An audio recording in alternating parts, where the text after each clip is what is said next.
성장성 특례상장 3호 올리패스에 대해서 분석을 해보겠습니다. 이틀 전에 라닉스가 성장성 특례상장 2호로 상장을 했습니다. 상장을 하고 상당히 좋은 분위기로 이틀 연속 장대 양봉을 그리면서 분위기를 엄청 띄워놨습니다. 첫째 날도 상하가까지 가고 둘째 날도 25%까지 엄청난 변동성을 주었고, 우선 시가총액이 작고 유통 물량도 적당한 편이라고 할 수 있습니다. 그리고 최근 신규주들 분위기, 진짜 나쁘다고 할 수도 없고 좋다고도 할 수도 없고, 나쁜 종목도 있지만 좋은 종목들도 있습니다. 그러니까 지금 분위기 상태는 보통이라고 할 수 있고, 최근에 상장한 라닉스, 게다가 같은 성장성 특례 상장이 연속으로 상장을 하다 보니까 2호 상장인 라닉스에 대해서 시선이 가는 것은 당연합니다. 그럼 올리패스에 대해서 살펴보겠습니다. 성장성 특례 상장 3호이고 2006년에 설립된 리보액산 치료제 개발 전문 기업, 희망 공모가액이 눈에 띕니다. 37,000원에서 45,000원. 근데 확정 공모가가 거의 반값에 확정이 되었습니다. 기간의 수요 예측이 약하다 보니까 확정 공모가가 낮아졌고 2만원, 거의 반값 수준인데, 이 공모가 구조가 참 특이합니다. 기관들의 경쟁률이 높아서 수요가 높다면 이 희망 공모가의 상단에도 체결이 될 수 있는 그런 구조이기 때문에 순식간에 이게 4만원에 확정이 될 수도 있고 2만원에 확정이 될 수도 있고, 이 기관의 손에 따라서 확정 공모가가 달라집니다. 그러니까 충분히 2만원에도 상장을 시킬 수 있는 것을 무리하게 잡는다. 상장하는 기업들 보면 대부분이 최고 높은 그런 가치가 최고로 인정받을 시점에 그때 상장을 많이 합니다. 그럼 청약 경쟁률이 419대 1, 기관 경쟁률이 11대 1, 낮은 편입니다. 그리고 전체 물량이 약 1,400만 주가 됩니다. 1,400만 주가 되고, 이게 시가총액이 약 2,800억부터 시작을 합니다. 만약 이게 4만원에 확정이 되었으면 2,800억이 아니고 5,600억. 참 특이하죠. 2,800억에 충분히 상장을 시킬 수 있는 것을 다른 종목들 보면 좀 무리하게 올려놓는 경우가 많습니다. 그래서 피해는 고스란히 개인 투자자의 몫이고, 그 부분이 좀 많이 아쉽습니다. 유통 가능한 물량이 약 680만 주, 49%. 유통 가능한 물량은 49%면은 이 상황에 따라서 구주주의 물량이 어떻게 되냐, 그거에 따라서 갈리게 됩니다. 공모주주와 구주주 물량이 나란히 거의 비슷한 수준이라면 그래도 봐줄만 하지만, 여기서 구주주의 물량이 높으면은 좀 걱정이 되긴 됩니다. 공모주주가 80만 주, 5.72%. 전체 물량 중 5.72%입니다. 그러니까 이 5.72%가 유통이 되는데 나머지 구주주 물량이 엄청납니다. 약 600만 주가 넘는데 43%. 최근 들어서 이런 종목은 처음인 것 같습니다. 구주주의 유통 가능한 물량이 정말 많은 편이라고 할 수 있습니다.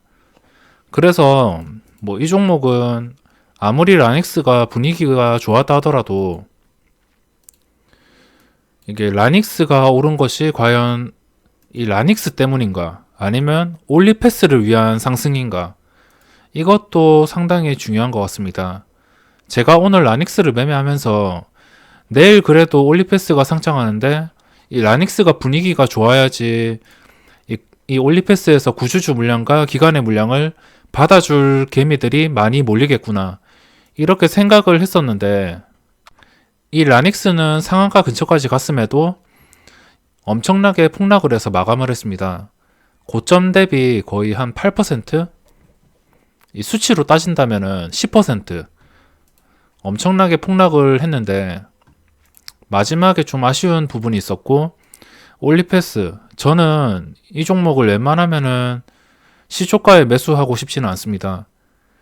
이 종목은 신라젠이나 다른 바이오 종목처럼 일단 첫날에 구주주 물량이 매우 많습니다.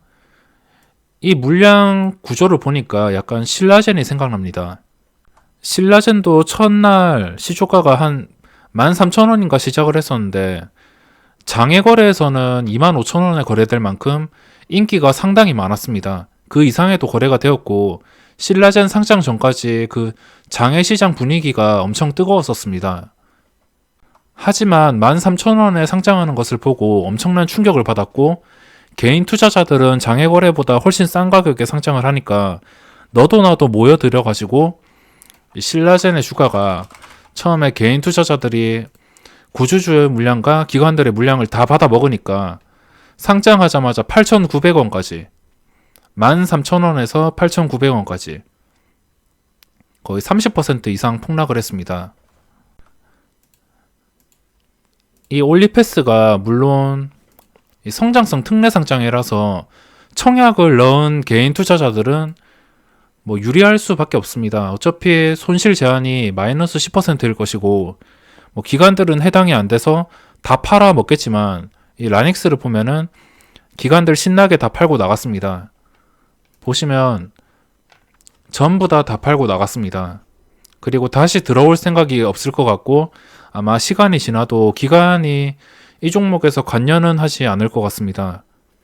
이런 덕산테 코피아처럼 기관들의 매수가 이어지지 않을 것 같고 이 올리패스 역시 기관들의 매도는 기본이고 뭐 어차피 기관들이 대부분의 종목에서 매도가 나오는 것은 확실하기 때문에 상관을 안 해도 되지만 이 구주주 물량 610만 주, 600만 주가 넘는 물량을 과연 세력이 받아줄지 라닉스는 충분히 세력이 있었습니다. 이 첫날 거래가 될 때 보니까 첫날 거래가 될 때 호가창이 엄청 활발했습니다. 이 라닉스를 볼 때 첫날에 호가창이 엄청났습니다. 구주주와 기관은 시장가로 10개 호가를 잡아먹으면서 그냥 무조건 던져버리는데 이 세력들은 그거를 받쳐주면서 10개의 호가를 매도하면은 세력들은 10개의 호가를 매수했습니다. 시장가로. 매수세가 더 강하면서 순식간에 상한가 근처까지 치고 올라갔고 상한가까지 굳혔습니다. 오늘도 역시 이렇게 상승을 했고 이게 개인 투자자의 힘으로 이렇게 되는 것은 정말 힘듭니다. 누군가 주가를 관리를 해줘야지 매집을 하고선 주가를 조정해줘야지 이런 식으로 오를 수 있지 단순히 그냥 개인 투자자들의 매수로 올라가는 것은 정말 힘듭니다. 유통 가능한 물량이 뭐 10%, 15% 아무리 작다 하더라도 세력이 들어오지 않고 개인 투자자만 들어온다면 주가는 떨어질 수밖에 없습니다. 데모와 윌링스를 보면 유통 가능한 물량이 작은데도 그냥 첫날에만 핫했지 첫날에 이 고점을 찍은 것도 유통 가능한 물량이 작다는 이유로 고점을 찍은 것입니다. 이렇게 생각을 해보면 차라리 유통 가능한 물량이 적은 것보다 적당히 섞여 있는 것이 세력이 들어오는 데는 좋습니다. 이 라닉스가 유통 가능한 물량이 약 41%에서 공모주주가 16%, 뭐 적당히 섞여 있었고 기관들이 그냥 크게 관여를 안 하고 시초가가 크게 뻥튀기가 안 되었기 때문에 세력들이 제대로 들어온 것 같습니다. 하지만 최근 상장한 신규주들을 보면 이 주포가 기관이 아닌 종목이 들어오는 종목은 최근에 거의 없었습니다.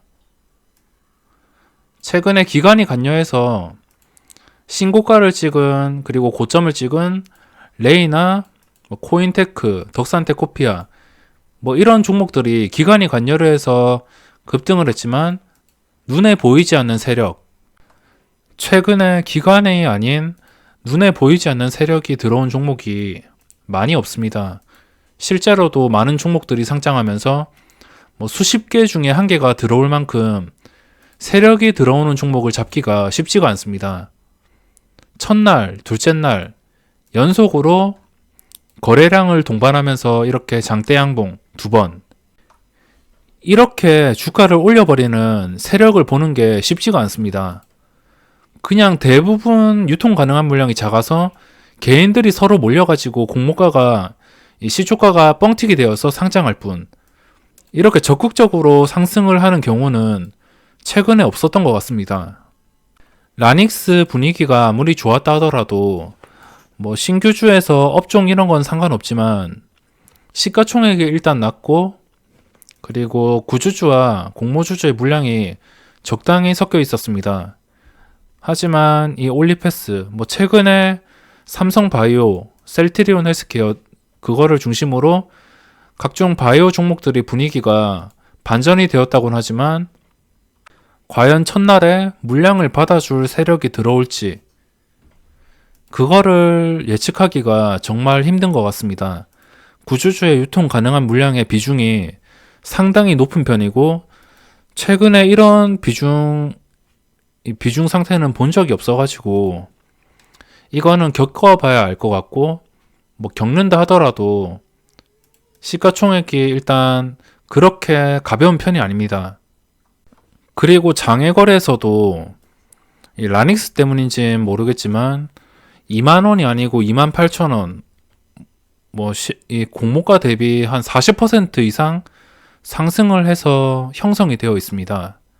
그러니까 시초가가 뻥튀기 된다면 이 유통 가능한 물량도 그렇게 마음에 들지 않는데 시초가까지 크게 뻥튀기가 된다면, 그리고 라닉스를 못 사신 분들이 이 라닉스를 놓쳤으니까 올리패스를 사겠다 이렇게 생각하시는 분들이 많이 몰리면서 시초가가 뻥튀기도 될 수 있으니까 저는 이 종목을 관여를 하지 않겠습니다. 그냥 내일 이 종목을 보긴 볼 거지만 그냥 어떻게 움직이는지만 살펴보고선 섣불리 접근하기가 힘들 것 같습니다. 게다가 시초가까지 높게 형성이 된다면 당연히 부담스러울 수 있으니까 이 종목은 일단 시작을 하고선 한 상승이나 하락이나 어느 방향으로 VI가 걸리는지 한번 살펴보고선 대응을 하겠습니다. 당연히 떨어지는 칼날은 잡을 필요가 없고, 상승할 경우에 계단식으로 꾸준하게 가격을 유지하면서 한 단계 한 단계씩 오른다면은 접근을 한번 생각을 해볼 것이고, 근데 웬만하면은 구경만 해볼까 합니다. 차라리 그냥 거래량과 이 변동성이 있는 라닉스에서 단타하실 것이지, 이 앞서 영상에서 말씀드린 것처럼 저의 기준은 9,230원입니다. 9,230원을 기준으로 단타를 칠 것이고, 이 라닉스와 올리패스를 보면서 올리패스는 웬만하면 그냥 구경하는 목적으로, 혹시나 올리패스가 상장한 다음에 폭락을 하면 여기에도 영향을 주지 않을까 걱정이 되기 때문에 같이 살펴보면서 대응을 해야 될 것 같습니다. 그럼 올리패스에 대한 영상은 여기서 마감하도록 하겠습니다.